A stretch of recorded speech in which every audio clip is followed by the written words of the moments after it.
We're now honored to hear from Ms. Xueli Abbing, who's the UNESCO Goodwill Ambassador for the fight against racism and discrimination. She's one of UNESCO's most powerful advocates in sharing her journey and reaching out to young people. And we're really happy to have you, Ms. Abbing. And if I can now pass the floor to you. Over to you, please. Thank you. Thank you. Thank you so much for the introduction. Dear all, thank you for being here at this important UNESCO event. And thank you to UNESCO for organizing this meeting. I'm very honored to be one of today's speakers. I'm especially honored to be joined by so many young, passionate and engaged people from all around the world, as we need your voice, your energy and your leadership to address mental well-being. As UNESCO Goodwill Ambassador and as the chairperson of the Open Eyes Foundation, I'm deeply committed to build a more inclusive and understanding world. That work starts by listening to each other. We must acknowledge that having mental challenges and issues is part of our lives.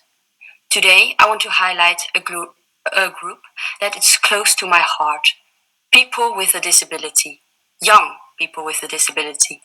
Too often they face exclusion, not always because someone intends harm, but because society is simply not built with their needs in mind.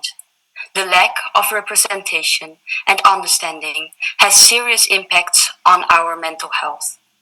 Studies across the world show that people with disabilities are more likely to experience isolation, depression, and anxiety.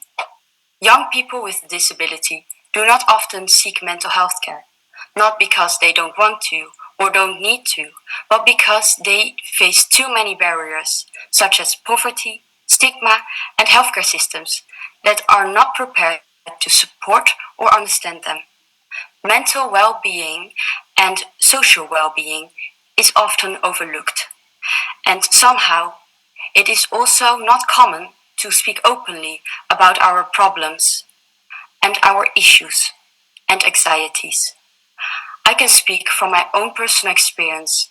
I was born with albinism and I'm visually impaired. As a person with a disability, it sometimes feels like as if you are seen as a problem that needs to be resolved, instead of being seen as a normal person in need of a listening ear and understanding. We all carry our own struggles, but for young people with a disability, simply being included or being heard can feel like a real challenge. That's why talking openly about mental health, especially in the context of inclusion, is so critical. So, what can we do? First, let's talk to each other, have real, honest conversations about how we can support each other.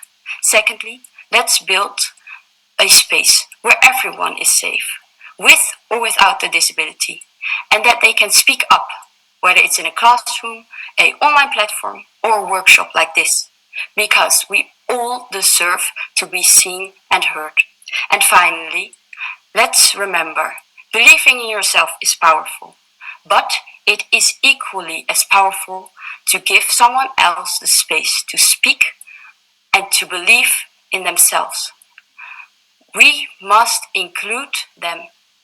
We must lift their voice and we must stand together.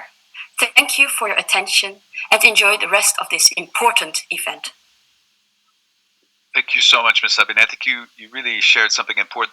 You spoke about the difficulty of speaking out and sharing for young people what the challenges that they face, and especially the young persons with disabilities. And I think your voice, you speak for many, but I think also your voice is inspiring for others to speak out. So thank you very much. And that is the spirit of the meeting today. So thank you.